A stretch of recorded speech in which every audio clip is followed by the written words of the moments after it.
दी Buddhist times YouTube channel में आपका स्वागत है। साथियों,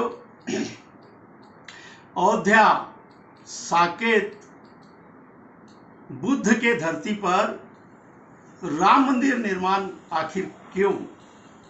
ये बहुत बड़ा षड्यंत्र साजिश और बहुत बड़ा मुद्दे को लेकर पुनः मैं आपके सामने आ रहा हूं। साथियों, समूचे दुनिया में भारत में कोरोना वायरस महामारी का महाप्रकोप चल रहा है। मध्य प्रदेश के मुख्यमंत्री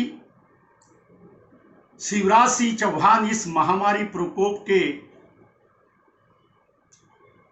इससे गुजर रहे हैं और वो भोपाल के चिरायु अस्पताल में भर्ती है। इसके पहले फिल्मी दुनिया के महानायक अमिताभ बच्चन पूरे परिवार सहित कोरोना पॉजिटिव पाए गए थे और वे भी अस्पताल में भर्ती रहे। अभी कल ही एक आरएसएस जबलपुर के प्रमुख योगेंद्र सिंह योगी की मृत्यु हो गई। उसके पहले 2 दिन पहले जगन्नाथपुरी के मंदिर के प्रमुख पुजारी, उनकी आरएसएस, उनकी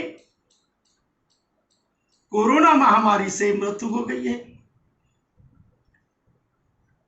मध्य प्रदेश में आज के स्थिति में 177 कोरोना पॉजिटिव मरीज है।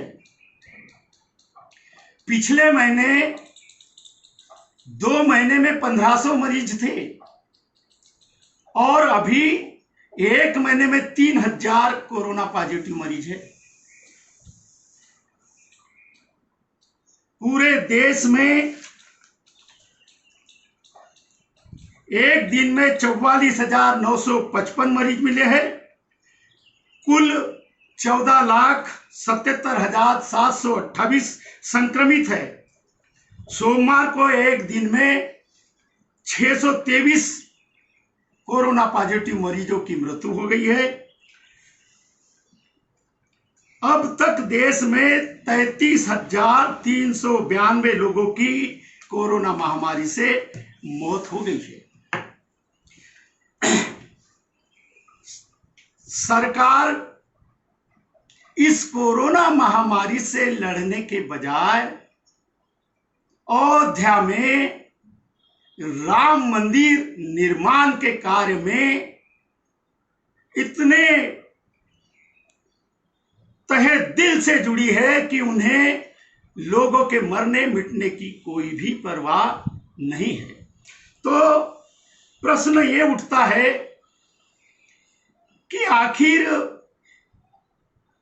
देश में इतनी बड़ी कोरोना महामारी से लोग मर रहे हैं, तो उसका कोई निदान करने के बजाय, उस कोरोना महामारी को खत्म करने के लिए कुछ ठोस कदम उठाने के बजाय, कुछ अस्पताल, अच्छे अस्पताल बनाने की तैयारी करने के बजाय राम मंदिर आखिर क्यों बनाना, ये मुद्दा है।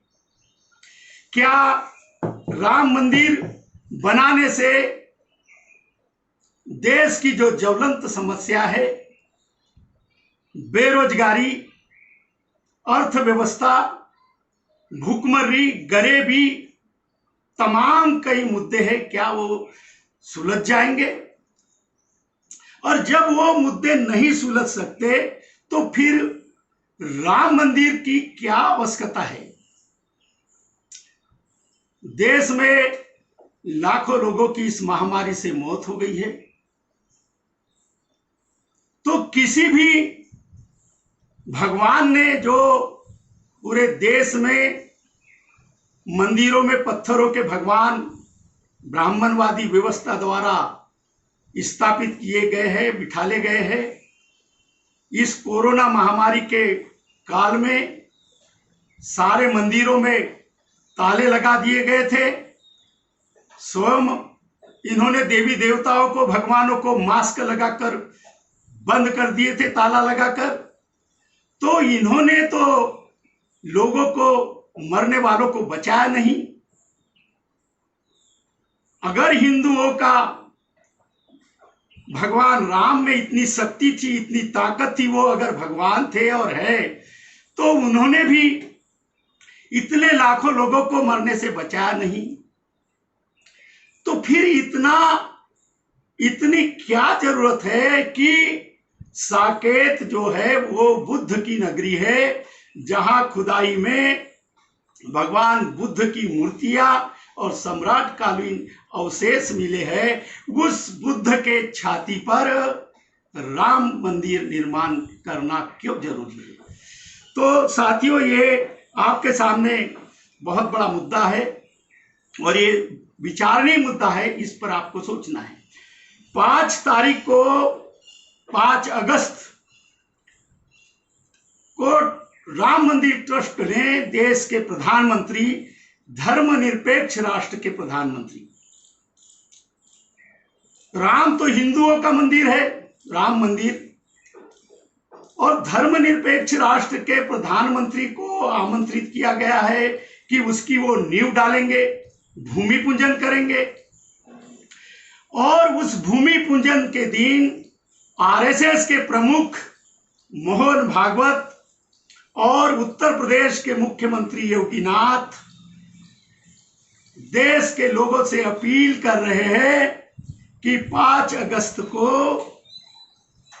सारे देश में शाम के वक्त दिए जलाए जाए, भजन कीर्तन किया जाए, मिठाइयां बांटी जाए और जश्न मनाया जाए। तो जश्न मनाने की क्या जरूरत है? देश के प्रधानमंत्री को, धर्म निरपेक्ष राष्ट्र के देश के प्रधानमंत्री को राम मंदिर का भूमि पूजन करने की क्या जरूरत है? क्यों करना चाहते हो? तो ये तमाम बहुत से मुद्दे सामने आते हैं। 2 दिन पहले अयोध्या के जो साधु संत है, जो राम मंदिर न्यायालयीन प्रकरण में भी वो याचिका करता रहे हैं, उन्होंने तो यहां तक कह दिया है कि 32 सेकंड में जो भूमि पूजन का जो मुहूर्त का टाइम दिया गया है, तो 32 सेकंड में तो मुहूर्त की बात ही नहीं हो सकती।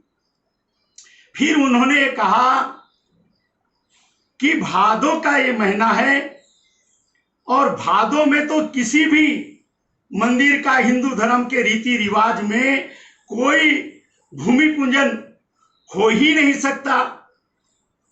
तो उन्होंने तो यहां तक भी आरोप लगाया है कि वहां राम मंदिर नहीं बन रहा है, बल्कि आरएसएस का राष्ट्रीय मुख्यालय का निर्माण हो रहा है और इसलिए आरएसएस के लोग बहुत आतुर है और पूरे देश में जश्न मना रहे हैं।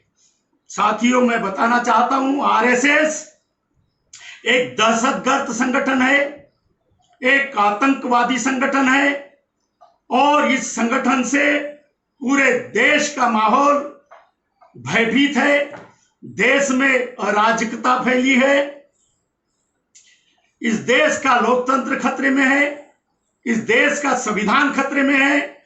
ये आतंक की विचारधारा, ये फांसीवादी ताकतें देश को अंधविश्वास की ओर ले जा रहे हैं। एक तरफ देश के प्रधानमंत्री कहते हैं कि आत्मनिर्भर बनो, दूसरी तरफ मंदिर का निर्माण करके भगवान पर आश्रित होने की बात सामने ला रहे हैं। तो ऐसे स्थिति में जो राम का जो मंदिर बन रहा है, यह राम का मंदिर नहीं, यह एक देश के जो बहुजन समाज के लोग हैं, जो शोषित पीड़ित समाज के लोग हैं, उनको गुलामी की ओर, अंधविश्वास की ओर ढकेलने का एक सुनियोजित षड्यंत्र है। और तमाम जो मुद्दे हैं, जो करोड़ों लोग, करोड़ों नौजवान जो पढ़ लिख कर बेरोजगार है और सड़कों पर भीख मांग रहे, सड़कों पर घूम रहे, उनकी समस्याओं को नजरअंदाज करने का काम किया जा रहा है। जो आज करोड़ों लोग, ये प्रवासी मजदूर जो रोजगार नहीं मिलने के कारण ये लॉकडाउन में जो भूखमरी के कगार पर खड़े हुए हैं, उनको तबाह करने के लिए ये षड्यंत्र जारी किया गया है। लॉकडाउन में करोड़ों प्रवासी मजदूरों का पलायन हुआ। अचानक लॉकडाउन किया गया, उनके जाने आने की कोई खाने पीने की व्यवस्था नहीं, ठहरने की व्यवस्था नहीं। इस कारण करोड़ों लोग मजदूर पैदल ही चल दिए, भूखमरी के कगार पे रहे। उनकी जो दशा, जो दुर्गति इस देश की सरकार ने की है, ऐसा इतिहास में मैंने कभी देखा नहीं था। कल सुप्रीम कोर्ट में प्रवासी मजदूरों की सुनवाई में सरकार अपना दावा पेश कर रही है, अपनी दलील पेश कर रही है कि हमने 1 करोड़ मजदूरों को घर तक के पहुंचाया और हम उनकी सारी सुविधाएं और सारे सब कुछ उनके हित में कर रहे हैं। इतना बड़ा झूठ। कई लाखों करोड़ों लोग, करोड़ों मजदूर आज भी गरीब, आज भी एक वक्त के रोटी के लिए मोहताज है। किसी भी मजदूरों के लिए इन्होंने कोई किसी प्रकार की सुविधाएं सरकार ने उपलब्ध नहीं की। ये सुप्रीम कोर्ट को सरकार गुमराह कर रही है। साथियों, ये तमाम मुद्दे देश के सामने एक विकराल समस्या है, विकराल परिस्थितियां है। हालात इतने देश के खराब है, खुद सरकार के नुमाइंदे महामारी से ग्रस्त है। आरएसएस जिसकी सरकार है देश में, वो आरएसएस के लोग मर रहे हैं। लेकिन इसी महामारी में, इसी लॉकडाउन में सारे देश के लोगों को लॉक करके आखिर राम मंदिर का निर्माण क्यों किया जा रहा है? किसके लिए किया जा रहा है? क्या जरूरत है राम मंदिर की? जो राम किसी एक आदमी को इस महामारी से बचा नहीं सका, ऐसे अस्तित्वहीन राम की मंदिर बनाने की क्या जरूरत है? साथियों, बौद्ध साहित्यकारों का तो यहां तक कहना है कि भारत में राम पैदा हुए ही नहीं। राम और रामायण काल्पनिक है और इस बात को नेपाल के प्रधानमंत्री ने इसकी पुष्टि कर दी है। उन्होंने कहा है तो भगवान राम का तो जन्म नेपाल के वीरभूमि में हुआ था। भारत के लोगों ने अयोध्या में नकली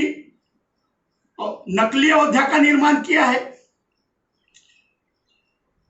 तो बौद्ध धम्म गुरु आनंद ने कहा है कि मैं पूरे देश के तमाम हिंदू संगठनों को चुनौती देता हूं, वो सिद्ध कर दे कि भारत में राम पैदा हुए थे। उन्होंने कहा कि राम काल्पनिक है, राम कोई भगवान नहीं है। तो तमाम सामने मुद्दे जो सामने आते हैं, इस पर कई बौद्ध साहित्यकारों ने बड़े बड़े लेख लिखा है कि राम एक काल्पनिक है। तो काल्पनिक राम का मंदिर अयोध्या में बुद्ध के छाती पर, बुद्ध के धरती पर साकेत में क्यों बनाया जा रहा है, ये बहुत बड़ी हमारे सामने चुनौती है। और उसका 5 तारीख को, 5 अगस्त को जो भूमि पूजन हो रहा है, वो भी देश के धर्मनिरपेक्ष राष्ट्र के प्रधानमंत्री के द्वारा, ये हमारे लिए बहुत दुखद और बहुत तकलीफदायक स्थिति है। तो ऐसे स्थिति में ऑल इंडिया बौद्ध लिबरेशन मूवमेंट के राष्ट्रीय अध्यक्ष है और उच्च शोधार्थी है डॉक्टर R.L. कांडे। Doctor R.L. कांडे ने कहा कि प्रधानमंत्री नरेंद्र मोदी अयोध्या में राम मंदिर का भूमि पूजन करके संविधान विरोधी कृत्य कर रहे हैं। देश के तमाम संविधान पर आस्था रखने वालों ने 5 अगस्त को और विशेष तौर पे बौद्धों ने समूचे गांव में, बस्ती में, गली में, शहर में नरेंद्र मोदी का पुतला फूंकना चाहिए और काले झंडे दिखाकर उनका विरोध प्रदर्शन करना चाहिए। इसी कड़ी में विश्व बौद्ध संघ के राष्ट्रीय कार्यकारी अध्यक्ष इंजीनियर आर.बी. कोल साहब ने कहा कि नरेंद्र मोदी का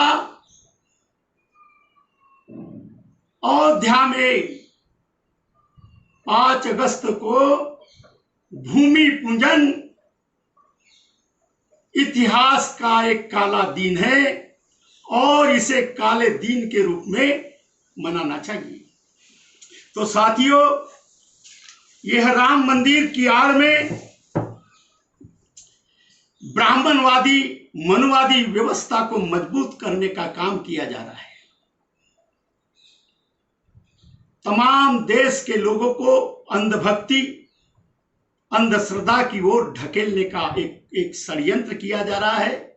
राम के मंदिर बनाने से किसी की कोई समस्या का हल नहीं होना है। इसलिए तमाम देश के लोग जो संविधान पर आस्था रखते हैं, जो समस्याओं को, देश के ज्वलंत मुद्दों को निपटाने की बात करते हैं, उनके हल निकालने पर आस्था रखते हैं, ऐसे तमाम लोगों ने राम मंदिर के भूमि पूजन का 5 अगस्त को दिए जलाकर नहीं, मिठाई बांटकर नहीं, बल्कि ये पूरे केंद्र सरकार की जो मनुवादी व्यवस्था है, नरेंद्र मोदी की सरकार का पुतला जलाना चाहिए और काला झंडा दिखाकर इनका विरोध प्रदर्शन करना चाहिए। यह मेरा आज का वीडियो है।